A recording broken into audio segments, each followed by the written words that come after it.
Hello, I'm Ruth Morgan from Creating Healthy Careers, and you're receiving this email because you've signed up to come along to one of the Enterprising Essentials workshops that I'll be running in the near future, and there's just a little pre-work that I'd like you to do before you come along. One of the areas that I do a fair bit of work in to really help people make sure that they're on track in their career is getting them to start by doing a values assessment.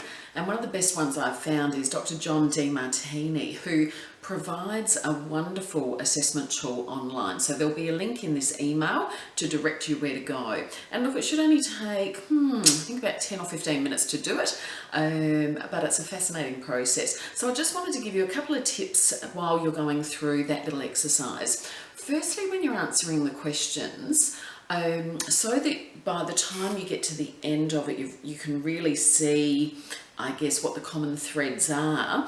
Really stop and think when you're answering some of them, what does this mean? So I was working through this with a lady the other day, and she went off to do it by herself, and one of her top values came back to be her dogs. Well, you know, that might not always be something that can guide you in your career choices.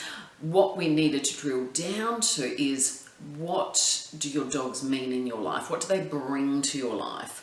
Is it serenity? Is it relaxation? Is it fun and enjoyment? So it's getting to the meaning behind perhaps that physical asset, if you like.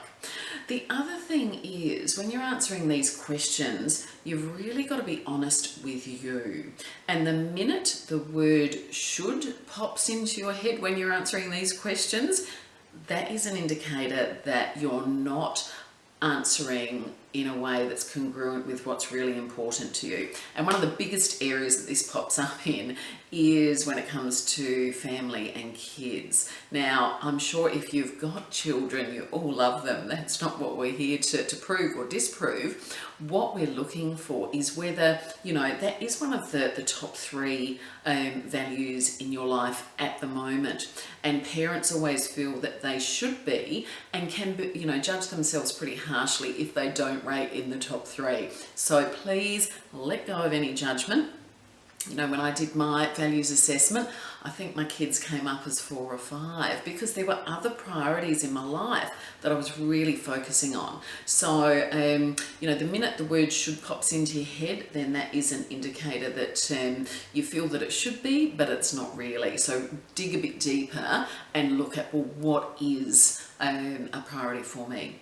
And what you'll typically see as you go through this process is that the same things keep popping up, which is exactly the point of the exercise. There should be congruency across your life. If the same, health is popping up, or, financial security, or experiences, or creativity, whatever it is, absolutely it will be repeated through a numbers of areas of your life. So that's perfectly fine. So good luck doing the assessment, and look forward to seeing you at the workshop.